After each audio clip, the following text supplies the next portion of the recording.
Hello students, आज का अपना टॉपिक है conventions for writing of units and their symbols. अब जैसे हम फिजिक्स में यूनिट्स का यूज़ करते हैं तो हम यूनिट्स को कैसे लिखेंगे, ठीक है, वो देखते हैं। तो फर्स्ट पॉइंट है हमारे पास, unit is never written with capital initial letter. देखो, जो हमारे पास किसी की भी यूनिट होगी उसको हम कैपिटल लेटर से कभी स्टार्ट नहीं करेंगे। जैसे हमारे पास फोर्स की यूनिट क्या है? न्यूटन।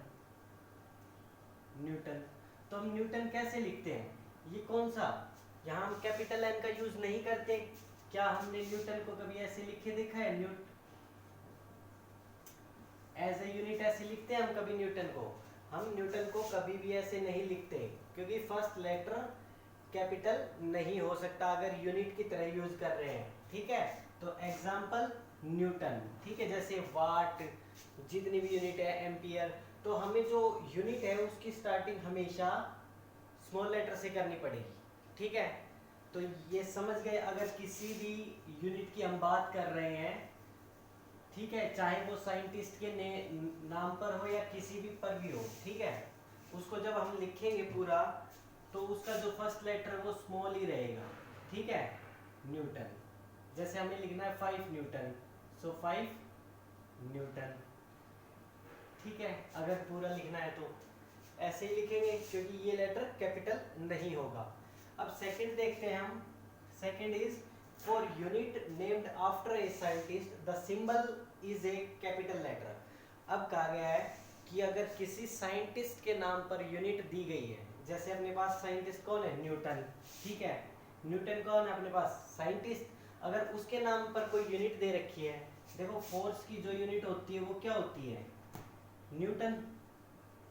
न्यूटन तो इसका जो सिंबल आएगा, वो ऑलवेज कैपिटल लेटर से लिखा जाएगा, ठीक है। अगर किसी साइंटिस्ट के नेम पर है तो इसका जो सिंबल होगा वो हमेशा कैपिटल लेटर से ही लिखा जाएगा, ठीक है। जैसे हम लिखते हैं फोर्स इज 5 न्यूटन, तो कैपिटल लेटर से ही लिखा जाएगा अगर वो यूनिट किसी साइंटिस्ट के नेम पर है, ठीक है। तो वहां क्या लिखेंगे? कैपिटल लेटर से लिखेंगे, ठीक है। लेकिन जब हमें पूरी यूनिट लिखनी हो तो हम स्मॉल लेटर से लिखेंगे, चाहे वो किसी साइंटिस्ट के नेम पर हो या कुछ भी हो, हम उसको स्मॉल में ही लिखेंगे, ठीक है। अब साइंटिस्ट के नेम का सिंबल तो हम लगा देते हैं कि भाई कैपिटल सिंबल आ गया। अब बात करें जो यूनिट साइंटिस्ट ने नहीं दी, जैसे मीटर। मीटर किसकी यूनिट है? लेंथ की यूनिट है। इसका जो सिंबल आता है वो क्या आता है? स्मॉल आता है, क्योंकि ये किसी साइंटिस्ट ने नहीं दी, तो इसका सिंबल क्या आएगा? स्मॉल। देखो, अगर कोई यूनिट किसी साइंटिस्ट के नाम पर है, अगर उसका सिंबल लिखना है तो वो कैपिटल आएगा। अब ये जैसे किसी साइंटिस्ट ने नहीं दी ना, तो किसी साइंटिस्ट के नाम के ऊपर है, तो ये जो यूनिट है ये कैसे आएगी? स्मॉल लेटर में आएगी, ठीक है। उसके बाद third point is the units और symbol are never written in plural form. देखो, जो यूनिट है, यूनिट एंड अपने पास यूनिट्स और सिंबल्स, उनको हम कभी भी प्लूरल फॉर्म में नहीं लिखेंगे। जैसे हमने फाइंड किया भाई डिस्टेंस कितनी है? डिस्टेंस है 5 सेंटीमीटर, हम ओनली क्या लिखते हैं? सेंटीमीटर। हम सेंटीमीटर्स नहीं लिखते कभी भी, तो ठीक है। जो हमारे पास यूनिट्स के सिंबल रहेंगे वो कभी भी प्लूरल फॉर्म में नहीं लिखे जाएंगे, ठीक है। यहाँ से क्लियर है कि हमारे पास जो भी यूनिट होगी और सिंबल्स होंगे उनको हम कभी भी प्लूरल फॉर्म में नहीं लिखेंगे। जैसे फोर्स की सीजीएस यूनिट हमें पता है क्या है? डायन, तो हम कभी ऐसे लिखते हैं, ठीक है। हम क्या लिखते हैं? ओनली डायन। डायंस कभी नहीं लिखते, ठीक है, तो ओनली डायन। तो कभी भी प्लूरल फॉर्म में नहीं लिखी जाएगी यूनिट्स और उनके सिंबल्स, ठीक है। नेक्स्ट आ जाओ। In a symbol we prefer not to use more than one solidus, ठीक है। हम एक यूनिट में एक से ज्यादा, ठीक है, एक से ज्यादा सॉलिडस का यूज नहीं कर सकते। जैसे अपने पास एक यूनिट, एक फॉर्म है इंटेंसिटी। अब देखो इंटेंसिटी होती है वो होती है एनर्जी पर यूनिट एरिया, तो एनर्जी पर यूनिट एरिया, तो ये क्या होती है इंटेंसिटी, ठीक है। और जो एनर्जी होती है वो हमें पता है कि भाई जूल्स में मेजर करते हैं, ठीक है, जूल।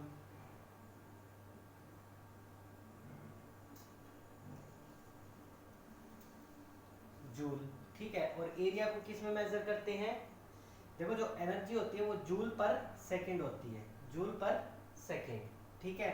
और एरिया को किस में मेजर करते हैं, मीटर स्क्वायर में, मीटर स्क्वायर में। अब देखो joule per second, joule per second को हम क्या कहते हैं, पावर। तो यहाँ से जो पावर की जो यूनिट आती है वो क्या आती है, वाट, W। और जो मीटर आ गया मीटर स्क्वायर, इसको क्या कर देंगे, मीटर इनवर्स 2।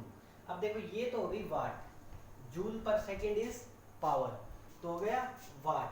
अब देखो इनमें इस यूनिट में हमने सिर्फ एक सॉलिडस का यूज किया है, ठीक है, वाट। अब हम जैसे भी कोई भी यूनिट लिखेंगे उसमें ऑलवेज हम एक ही सॉलिडस का यूज करेंगे, ठीक है।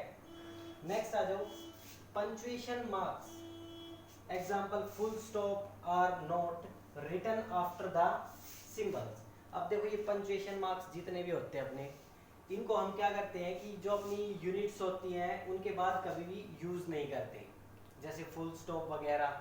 अब जैसे हम एक वॉल्यूम लिखते हैं, जैसे लिखते हैं 1 लीटर वॉल्यूम, 1 लीटर है, ठीक है, और 1 लीटर में 1000 क्यूबिक सेंटीमीटर सीसी, क्यूबिक, ठीक है, सीसी। अब देखो 1 लीटर में 1000 सीसी होते हैं, ठीक है। अब देखो ये जो सीसी लगाया हमने, हम इनमें कभी भी फुल स्टॉप का यूज नहीं करते। ये कह रहा है कि पंक्चुएशन मार्क्स का कभी यूज नहीं होता यूनिट्स में, ठीक है।